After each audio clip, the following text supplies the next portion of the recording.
Hi guys, welcome to physics class. Today we discuss about the fifth chapter, refraction of light. ഇന്നത്തെ ക്ലാസ്സിൽ നമ്മൾ refraction of light എന്ന് പറഞ്ഞ ചാപ്റ്ററിൽ ലെൻസസിനെ പറ്റിയാണ് ഇന്നത്തെ ക്ലാസ്സിൽ നമ്മൾ ഡിസ്കസ് ചെയ്യുന്നത്.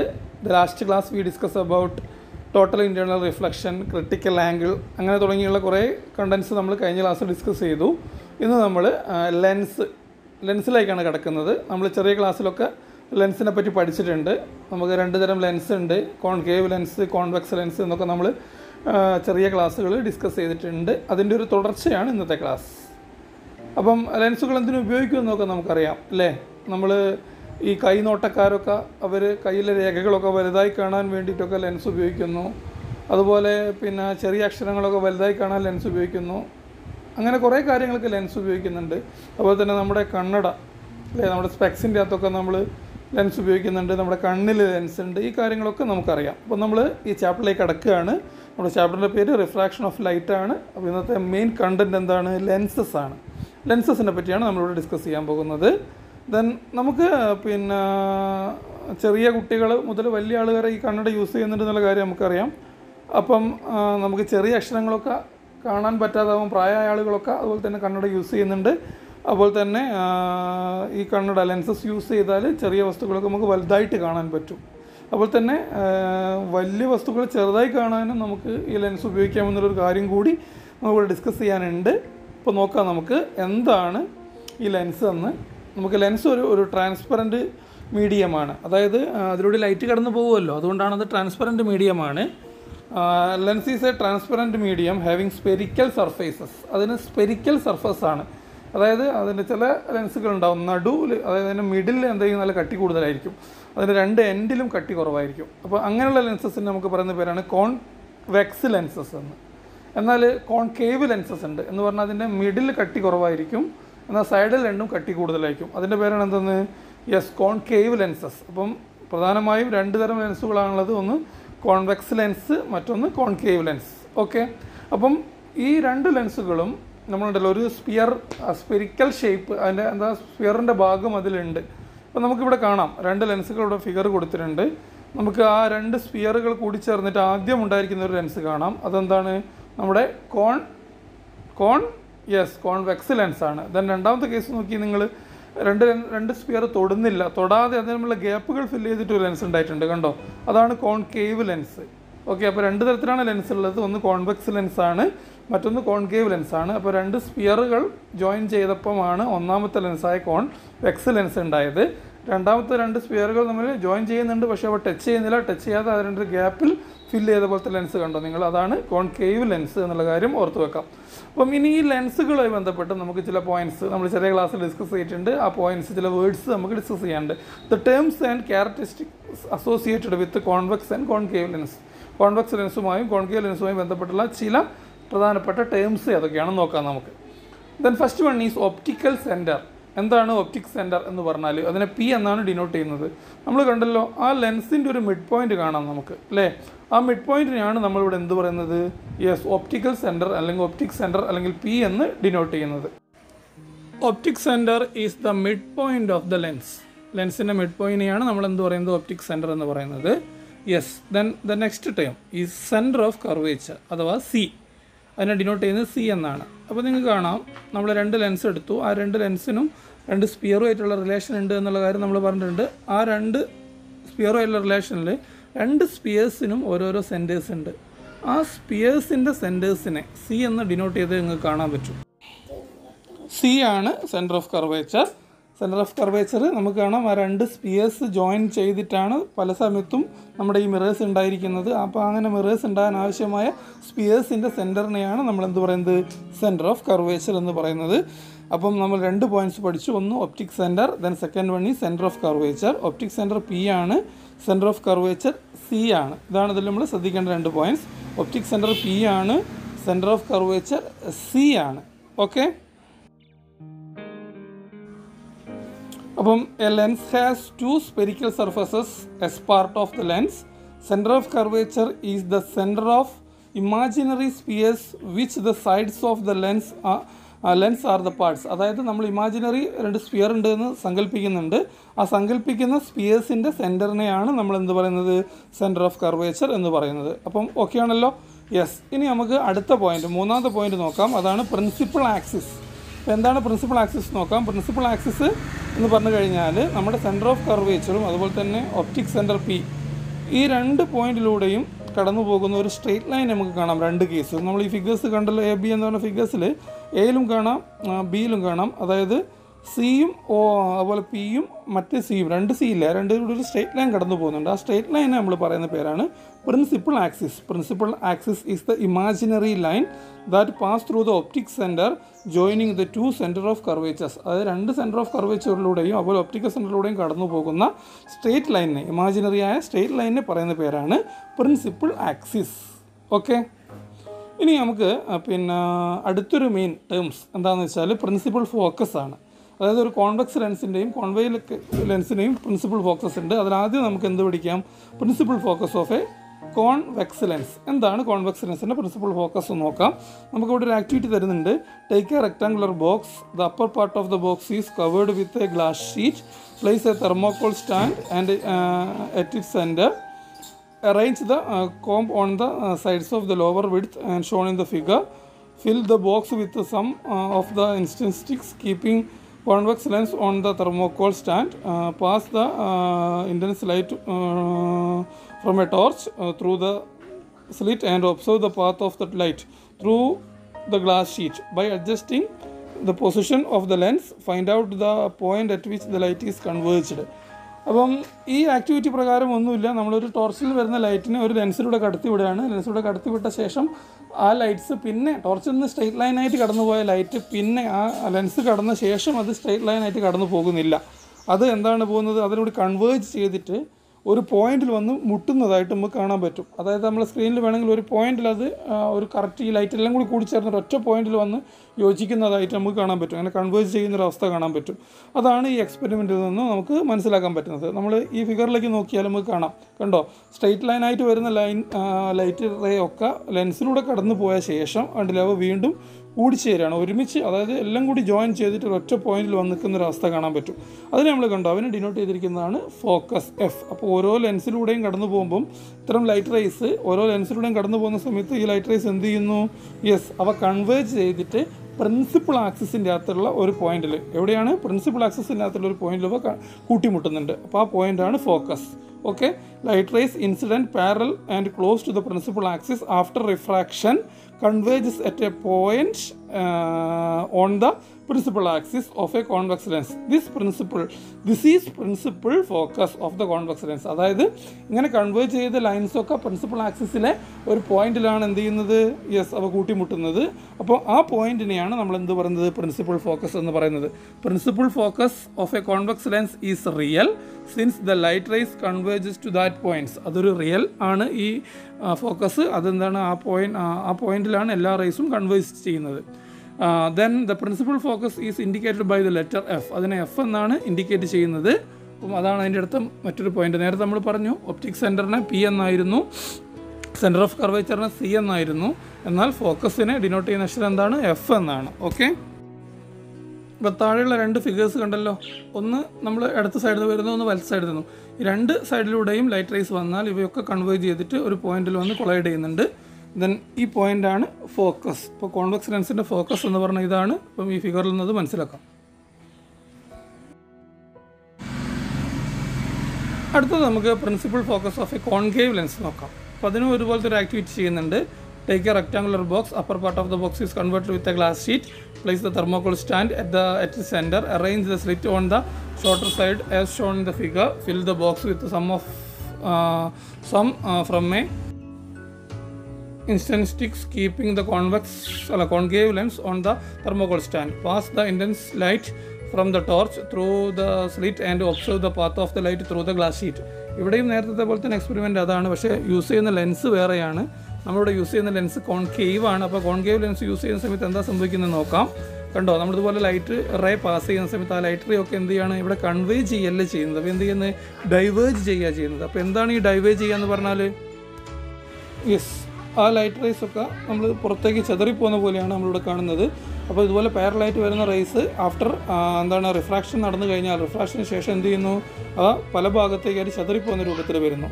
അപ്പം ഓക്കെ, ഇതാണ് നമ്മളെ കോൺകേവ് ലെൻസിൽ സംഭവിക്കുന്നത്. അപ്പം എങ്ങനെയാണ് ഇവിടെ ഈ ഫോക്കസ് വരുന്നത്? നമ്മൾ കണ്ടു, ഈ ലൈറ്റ് റേസിനെ നമ്മൾ പ്രിൻസിപ്പൽ ഫോക്കസിലെ മറ്റൊരു പോയിന്റിൽ നിന്ന്, അതായത് ബാക്ക് സൈഡിൽ തന്നെയുള്ള ആ ലൈറ്റ് റേസ് വരുന്ന ഭാഗത്ത് തന്നെയുള്ള ഒരു പോയിന്റിൽ നിന്ന് നമ്മൾ എന്ത് ചെയ്യാണ്, സങ്കല്പിച്ച് നോക്കിയാൽ എല്ലാം ഒരു റേസിൽ നിന്ന് വരുന്നത് പോലെയാണ് കണ്ടോ ഡൈവേർജ് ചെയ്ത് പോകുന്നതെന്ന് കാണാൻ പറ്റും. അപ്പോൾ നമ്മൾ ആ ഡൈവേർജ് ചെയ്ത് പോകുന്ന ലൈറ്റ് റേസിനൊക്കെ നമ്മൾ തിരിച്ചൊരു ഭാഗത്തേക്ക് കൂട്ടി കൊണ്ടുവരികയാണെങ്കിൽ, അങ്ങനെ തിരിച്ചൊരു ഭാഗത്തേക്ക് വരുന്ന സമയത്ത് അവയെല്ലാം ഒരു പോയിന്റിൽ നിന്നും സ്റ്റാർട്ട് ചെയ്യുന്ന പോലെ നമുക്ക് തോന്നും. നമുക്ക് സങ്കല്പിക്കുകയാണത്, നമ്മൾ ഇമാജിനറി ആയിട്ട് അങ്ങനെ ഒരു പോയിന്റിൽ നിന്നാണ് ഈ ലൈറ്റ് റേസ് ഒക്കെ സ്റ്റാർട്ട് ചെയ്യുന്നതെന്ന് നമ്മൾ സങ്കല്പിക്കുകയാണെങ്കിൽ ആ പോയിന്റിനെയാണ് നമ്മുടെ കോൺകേവ് ലെൻസിൻ്റെ ഫോക്കസ് എന്ന് പറയുന്നത്. Okay,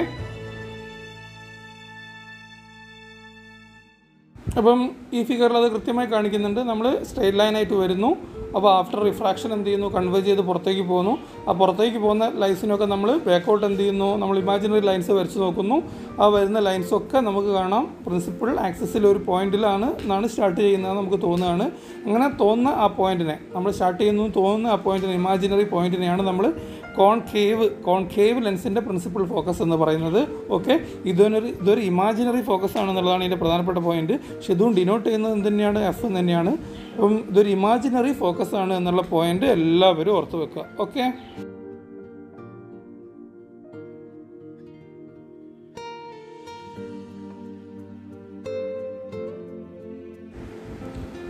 light ray coming parallel and close to the principal axis diverges from another after refraction. These rays appear to originate from the point on the same side. This point is the principal focus of a concave lens. കണ്ടോ, അപ്പോൾ അതേ സൈഡിൽ നിന്നും ഒരു പോയിന്റിൽ നിന്നും originate ചെയ്യുന്ന പോലെയാണ് ഈ ലൈറ്റ് റേസ് പോകുന്നത്. അപ്പം ആ പോയിന്റിനെയാണ് നമ്മൾ എന്ത് പറയുന്നത്, പ്രിൻസിപ്പൽ ഫോക്കസ് എന്ന് പറയുന്നത്. It is impossible to converge light at the point using concave lens. Therefore principal focus of a concave lens is virtual. അപ്പോൾ കോൺകേവ് ലെൻസിൻ്റെ ലൈറ്റ് റേ ഒരിക്കലും കൺവേർജ് ചെയ്യുന്നില്ല, അവ എന്ത് ചെയ്യുന്നുള്ളൂ, ഡൈവേർജ് ചെയ്യുന്നുള്ളൂ. അതുകൊണ്ട് ഇവിടെ എന്താണ്, ഈ ഇമേജ് ഒരു വിർച്വൽ ഇമേജ് ആണ് എന്ന് ഓർത്ത് വെക്കണം. There are two foci for the concave lens. രണ്ട് സൈഡിലും ഫോക്കസ് ഉണ്ടാവുന്നുള്ള കാര്യം ഓർത്ത് വെക്കുക. ഈ സൈഡിലും ആ സൈഡിലും എന്തുണ്ടാകും, ഫോക്കസ് ഉണ്ടാകും. അതാണ് രണ്ട് ഫിഗേഴ്സ് ഇവിടെ കൊടുത്ത്. ഇങ്ങോട്ട് ലൈറ്റ് റേ വരുന്ന സമയത്തും തിരിച്ചു പോകുന്ന സമയത്തും ഒക്കെ ഇതിനെന്തുണ്ട്, ഫോക്കസ്. രണ്ട് സൈഡിലും ഫോക്കസ് ഉണ്ടെന്നുള്ള പോയിന്റ് ഓർത്ത് വെക്കുക. Okay, then next one is focal length. എന്താണ് ഫോക്കൽ ലെങ്ത്? അത് സ്മോൾ എഫ് എന്നാണ് ഡിനോട്ട് ചെയ്യുന്നത്. എന്താണ് ഫോക്കൽ ലെങ്ത് എന്ന് നമുക്ക് നോക്കാം. ഫോക്കൽ ലെങ്ത് എന്ന് പറഞ്ഞാൽ നമ്മുടെ ഫോക്കസ് മുതൽ നമ്മുടെ പ്രിൻസിപ്പൾ, അതായത് അതിൻ്റെ സെൻറ്റർ ഉണ്ടല്ലോ, പ്രിൻസിപ്പൾ ആക്സിസിൽ അതിൻ്റെ സെൻറ്റർ ഉണ്ടായിരുന്നു, ഒപ്റ്റിക്കൽ സെൻറ്റർ എന്ന് പറഞ്ഞാൽ. ആ ഒപ്റ്റിക് സെൻറ്റർ വരെയുള്ള ആ ഡിസ്റ്റൻസിനെ, അതായത് ഫോക്കസ് മുതൽ ആ ഒപ്റ്റിക് സെൻറ്റർ വരെയുള്ള ആ ഡിസ്റ്റൻസിനെ നമ്മൾ പറയുന്ന പേരാണ് focal length. Focal length is the distance to principal focus from the optic centre. Focal length is the distance to principal focus from the optic centre. Optic centre മുതൽ principal focus വരെയുള്ള ആ ഡിസ്റ്റൻസിനെയാണ് നമ്മൾ എന്ത് പറയുന്നത്, ഫോക്കൽ ലെങ്ത് എന്ന് പറയുന്നത്. Small letter F കൊണ്ടാണ് denote ചെയ്യുന്നത്. The focal length of a convex lens is positive and that of concave lens is negative. കോൺവെക്സിൻ്റെ കാര്യത്തിൽ അത് പോസിറ്റീവ് ആയിരിക്കും, കോൺകേവ് ലെൻസിൻ്റെ കാര്യത്തിൽ അത് നെഗറ്റീവ് ആയിരിക്കും. ഓക്കെ, അപ്പം ആ കാര്യം ഒന്ന് ഓർത്ത് വെക്കുക. രണ്ട് കേസും ഫിഗേഴ്സ് ഇവിടെ കൊടുത്തിട്ടുണ്ട്. ആ ഫിഗേഴ്സ് നോക്കി അങ്ങനെ കാര്യങ്ങൾ മനസ്സിലാകും. നമുക്കിനി നെക്സ്റ്റ് ടേമിലേക്ക് കടക്കാം. Next one radius of curvature ആണ്. അത് ക്യാപിറ്റൽ ലെറ്റർ ആർ എന്നാണ് ഡിനോട്ട് ചെയ്യുന്നത്. It is the distance from the optic centre to centre of curvature. This is twice of the focal length. നമ്മളെ സെൻറ്റർ ഓഫ് കർവേച്ചർ മുതൽ optical centre വരെയുള്ള distance എന്ന് പറഞ്ഞാൽ നമ്മൾ നേരത്തെ സാങ്കല്പികമായ സ്പേസ് പറഞ്ഞില്ലായിരുന്നു. ആ സ്പേസിൻ്റെ റേഡിയസിനെയാണ് നമ്മൾ എന്ത് പറയുന്നത്, റേഡിയസ് ഓഫ് കർവേച്ചർ എന്ന് പറയുന്നത്. അതായത് ഒപ്റ്റിക്കൽ സെൻറ്റർ തൊട്ട് സെൻറ്റർ ഓഫ് കർവേച്ചർ വരെയുള്ള ഡിസ്റ്റൻസ്, ഒപ്റ്റിക്കൽ സെൻറ്റർ തൊട്ട് സെൻറ്റർ ഓഫ് കർവേച്ചർ വരെയുള്ള ഡിസ്റ്റൻസിനെയാണ് നമ്മൾ എന്ത് പറയുന്നത്, റേഡിയസ് ഓഫ് കർവേച്ചർ എന്ന് പറയുന്നത്.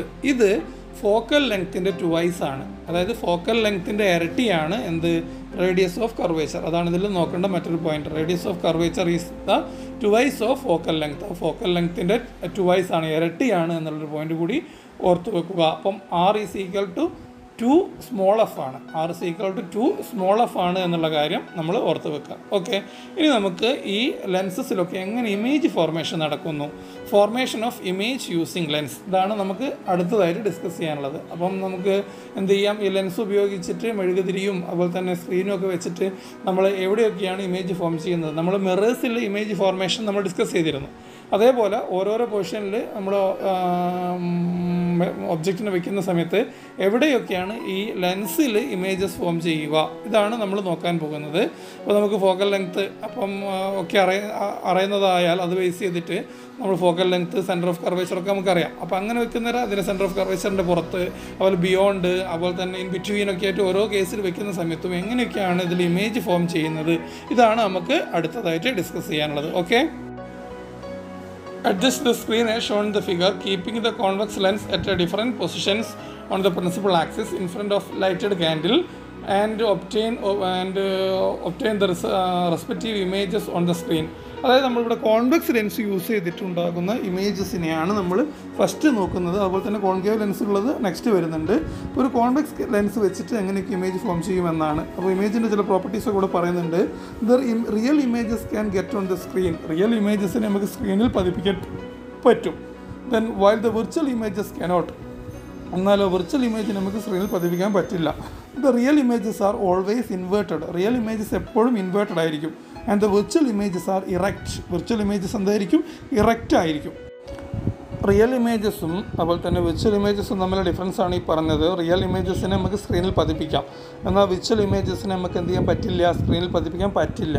പിന്നെയോ റിയൽ ഇമേജസ് എപ്പോഴും നിവർന്നതായിരിക്കും, എന്നാൽ എന്തായിരിക്കും, തലകുത്തനുള്ളതായിരിക്കും. അത് ഇൻവേർട്ടഡ് എന്ന് പറഞ്ഞാൽ തലതിരിഞ്ഞുള്ളതായിരിക്കും. ദെൻ വിർച്വൽ ഇമേജസ് എന്തായിരിക്കും, യെസ് ഇറക്റ്റ് ആയിരിക്കും. അതെന്തായിരിക്കും, യെസ് അത് നിവർന്നതായിരിക്കും. ഇതാണ് ഇതിനകത്ത് ഓർത്തിരിക്കേണ്ട മെയിൻ പോയിൻറ്റ്സ്. അപ്പോൾ ഇങ്ങനെ ഓരോരോ കേസിലും വെക്കുന്ന സമയത്ത് എങ്ങനെയൊക്കെയാണ് ഇമേജ് ഫോം ചെയ്യുന്നത് എന്നുള്ളതിൻ്റെ അതിൻ്റെ പ്രോപ്പർട്ടീസാണ് നമുക്ക് അടുത്ത ഡിസ്കസ് ചെയ്യുന്നത്. അതിൻ്റെ അടിസ്ഥാനത്തിൽ നമുക്ക് ഇതിൻ്റെ ഇമേജ് വരയ്ക്കുന്നതൊക്കെ അടുത്ത ക്ലാസ്സിൽ പഠിക്കാം. ഇന്ന് നമുക്കതിൻ്റെ പ്രോപ്പർട്ടീസിലേക്ക് ഒന്ന് കിടക്കാം. ഓക്കെ, അപ്പോൾ നമുക്ക് ആ ഒരു കോൺവെക്സ് ലെൻസിൻ്റെ കേസിൽ നമ്മൾ 6 കേസസ് വരുന്നുണ്ട്. കണ്ടല്ലോ നിങ്ങൾ, at infinity, beyond 2f, at 2f, beyond 2f and f, at f, between f and lens. നമ്മൾ നേരത്തെ മിററിൽ ചെയ്ത അതുപോലെ തന്നെ 6 കേസസ് ആണ്. അത് കോൺകേവ് മിററായിരുന്നു എന്നുള്ളൂ. പക്ഷേ ഇവിടെ എടുക്കുന്നത് എന്താണ്, കോൺവെക്സ് ലെൻസാണ്. അപ്പോൾ എവിടെയാണ് പൊസിഷനിലാണ് അതിൻ്റെ ഇമേജ് ഫോം ചെയ്യുന്നതെന്ന് ഇവിടെ പറയുന്നുണ്ട്. അതുപോലെ തന്നെ അതിൻ്റെ നേച്ചർ റിയൽ ആണോ, ഇൻവേർട്ടഡ് ആണോ, മാഗ്നിഫൈഡ് ആണോ എന്നുള്ള പോയിൻറ്റ്സ് ഒക്കെ ഇവിടെ കൃത്യമായിട്ട് പറയുന്നുണ്ട്. അതുപോലെ തന്നെ കോൺകേവിൻ്റെ കേസിലുള്ളതുമാണ് അടുത്ത് പറയുന്നത്. അപ്പോൾ നമുക്ക് ഒന്നാമത്തെ കേസ് നോക്കാം. കോൺവെക്സിൻ്റെ കേസിൽ അറ്റ് ഇൻഫിനിറ്റിയിൽ ആണെങ്കിൽ നമ്മൾ ഇമേജ് ഉണ്ടാകുന്നത് അറ്റ് എഫിലാണ്, ഫോക്കസിലാണ് ഉണ്ടാവുക. അത് റിയൽ ആയിരിക്കും, ഇൻവേർട്ടഡ് ആയിരിക്കും, കൂടാതെയോ ഡിമിനിഷ്ഡും ആയിരിക്കും. അപ്പോൾ അറ്റ് ഇൻഫിനിറ്റിയിൽ എന്താണ്, എന്താണത്, അറ്റ് എഫിലാണ് ഉണ്ടാവുക, റിയൽ ആയിരിക്കും, ഇൻവേർട്ടഡ് ആയിരിക്കും, ഡിമിനിഷ്ഡ് ആയിരിക്കും. യെസ്, അറ്റ് എഫിലാണ്, റിയലാണ്, ഇൻവേർട്ടഡ് ആണ്, ഡിമിനിഷ്ഡ് ആണ്. ഓക്കെ, ഇനി ബിയോണ്ട് 2f, അതായത് ബിയോണ്ട് 2fലാണ് നമ്മുടെ ഒബ്ജക്റ്റ് വെക്കുന്നതെങ്കിൽ എവിടെയാണ് ഇമേജ് ഫോം ചെയ്യുക, between 2f and f, between 2f and f, എഫിനും 2fനും ഇടയിലാണ് ഉണ്ടാകുക. യെസ്, അതും അതിൻ്റെ അതർ സൈഡിൽ അതും റിയലും ഇൻവേർട്ടഡും ഡിമിനിഷും ആയിരിക്കും. അതും എന്താണ്, റിയലും ഇൻവേർട്ടഡും ഡിമിനിഷും ആയിരിക്കും എന്നുള്ളതാണ് അടുത്ത പോയിന്റ്. ഓക്കെ, ദെൻ നമുക്ക് മൂന്നാമത്തെ കേസിലേക്ക് നോക്കാം. At 2f image ഉണ്ടാകുന്നതും at 2f തന്നെയാണ് അതർ സൈഡിൽ. ദെൻ റിയലും ഇൻവേർട്ടഡും സെയിം സൈസും ആയിരിക്കും. ഇവിടെ എന്താണ് പ്രത്യേകത, റിയൽ ആയിരിക്കും, ഇൻവേർട്ടഡ് ആയിരിക്കും, സെയിം സൈസ് ആയിരിക്കും. ദെൻ നാലാമത്തെ കേസിലോ ബിറ്റ്വീൻ 2f ആൻഡ് എഫിൽ വെച്ചാൽ beyond 2f, other side of the ലെൻസാണ്, അതിന് ബിയോണ്ട് 2fൽ ഉണ്ടാകും. അത് റിയലാണ്, ഇൻവേർട്ടഡ് ആണ്, മാഗ്നിഫൈഡ് ആണ്. അത് റിയൽ ആയിരിക്കും, ഇൻവേർട്ടഡ് ആയിരിക്കും, മാഗ്നിഫൈഡ് ആയിരിക്കും. ഇനിയോ നമ്മൾ ഫോക്കസിലാണ് വെക്കുന്നെങ്കിലോ, നമ്മൾ അഞ്ചാമത്തെ കേസിൽ ഫോക്കസിലാണ് വെക്കുന്നെങ്കിലോ ഇമേജ് ഉണ്ടാകുന്നുണ്ടെങ്കിൽ തന്നെ അത് ആയിരിക്കും ഉണ്ടാകുക, ഇൻഫിനിറ്റിയിൽ ഉണ്ടായിരിക്കുക. അത് റിയൽ ആയിരിക്കും, ഇൻവേർട്ടഡ് ആയിരിക്കും, വെരി മച്ച് മാഗ്നിഫൈഡ്. അതായത് റിയൽ ആയിരിക്കും, ഇൻവേർട്ടഡ് ആയിരിക്കും, വെരി മച്ച് മാഗ്നിഫൈഡുമായിരിക്കും അറ്റ് എഫിലാണെങ്കിൽ. Then in the sixth case എന്താണ്, ബിറ്റ്വീൻ എഫ് ആൻഡ് ലെൻസ്, അത് ലെൻസിനും ഫോക്കസിനും നടുക്കാണ് എടുത്ത് വെക്കാൻ പോകുന്നത്. അപ്പോൾ same side of the object ഉണ്ടാകും. അത് വിർച്വൽ ആയിരിക്കും, ഇറക്റ്റ് ആയിരിക്കും, മാഗ്നിഫൈഡുമായിരിക്കും. ബിറ്റ്വീൻ എഫ് ആൻഡ് ലെൻസാണ് വെക്കുന്നതെങ്കിൽ അത് സെയിം സൈഡായിരിക്കും, അതുപോലെ തന്നെയോ യെസ് വിർച്വൽ ആയിരിക്കും, ഇറക്റ്റ് ആയിരിക്കും, മാഗ്നിഫൈഡ് ആയിരിക്കും. ഇതാണ് ഇതിൻ്റെ അകത്ത് ശ്രദ്ധിക്കേണ്ട പോയിന്റ്. അപ്പം ഈ 6 കേസുമായി ബന്ധപ്പെട്ട് എങ്ങനെ ഇമേജ് ഫോർമേഷൻ എന്നുള്ള അടുത്ത ക്ലാസ്സിൽ ഒരു വീഡിയോ സെൻഡ് ചെയ്തിരുന്നുണ്ട് വരയ്ക്കുന്നതൊക്കെ. അതുപോലെ തന്നെ ഇനി നമുക്ക് കോൺകേവ് ലെൻസിൻ്റെ കേസിൽ നോക്കാം. കോൺകേവ് ലെൻസിൻ്റെ കേസിൽ ഒറ്റ ഇമേജ് ഫോർമേഷനേ ഉള്ളൂ. എവിടെയാണെന്ന് വെച്ചാൽ നമ്മുടെ ലെൻസിൻ്റെ ഏതെങ്കിലും ഒരു സൈഡിൽ എന്ന് ഉദ്ദേശിക്കുന്നത്. അപ്പോൾ ഉണ്ടാകുന്നു എതിർ സൈഡിൽ between F and lens, other സൈഡിൽ ലെൻസിനും ഫോക്കസിനും ഇടയിലാണ് നമ്മുടെ ഇമേജ് ഫോം ചെയ്യാം. ആ ഇമേജുകൾ ഒരൊറ്റ സ്ഥലത്ത് മാത്രമേ ഉണ്ടാവൂ, വേറെ എവിടെ ഉണ്ടാവില്ല. എവിടെ വെച്ചാലും ലെൻസിൻ്റെ എവിടെ വെച്ചാലും ഈ ഒരു സ്ഥലത്ത് മാത്രമേ ഇമേജ് ഫോം ചെയ്യൂ. അത് വിർച്വൽ ആയിരിക്കും, ഇറക്റ്റ് ആയിരിക്കും, ഡിമിനിഷ്ഡും ആയിരിക്കും. അത് വിർച്വൽ ആയിരിക്കും, ഇറക്റ്റ് ആയിരിക്കും, ഡിമിനിഷ്ഡ് ആയിരിക്കും. ഇതാണ് കോൺകേവ് ലെൻസിൻ്റെ കേസിലുള്ളത്. അപ്പോൾ മൊത്തം നമുക്ക് 7 സ്പേസസ് ഉണ്ട്, 6 കോൺവെക്സിനും 1 കോൺകേവിനും. അപ്പം ഈ പ്രോപ്പർട്ടീസ് എന്തായാലും പഠിച്ചു വെക്കണം. അത് നിങ്ങൾക്ക് ഇമേജ് ഡ്രോ ചെയ്യുന്ന ചില ഫിഗേഴ്സ് ഉണ്ട്. ആ ഫിഗേഴ്സ് കൂടി ഒന്നുകൂടി വരയ്ക്കുമ്പോൾ കൃത്യമായി മനസ്സിലാക്കും. നമ്മളത് 8th പഠിച്ചതുകൂടിയാണ്. അതുകൊണ്ട് നിങ്ങൾക്ക് പഴയ കാര്യങ്ങൾ ഓർമ്മ വരുമ്പം എന്താണ് ഒന്നുകൂടി എളുപ്പമായിരിക്കും. അപ്പോൾ എല്ലാവരും ഈ ക്ലാസ് ഒന്നുകൂടി കാണുക. എന്തെങ്കിലും സംശയങ്ങളോ കാര്യങ്ങളോ ഉണ്ടെങ്കിൽ വിളിച്ച് ചോദിക്കുക. അപ്പം ഇന്ന് ലെൻസസുമായി ബന്ധപ്പെട്ട ക്ലാസ്സാണ്. അതിന് ഇമേജ് ഫോർമേഷനാണ് നമ്മൾ ലാസ്റ്റ് പഠിച്ചത്. ഇമേജ് ഫോർമേഷനുമായി ബന്ധപ്പെട്ടുള്ള ഫിഗേഴ്സ് വരയ്ക്കാൻ എന്തെങ്കിലും ബുദ്ധിമുട്ടുണ്ടെങ്കിലാണ് മറ്റൊരു വീഡിയോ ചെയ്യാമെന്ന് പറയുന്നത്. അപ്പം ഇതിലുള്ള ഇന്നത്തെ ക്ലാസ് എല്ലാവർക്കും മനസ്സിലായി എന്ന് വിശ്വസിക്കുന്നു. ഇതൊക്കെ നോട്ടിലേക്ക് കൃത്യമായിട്ട് എഴുതുക. അപ്പം താങ്ക് യു.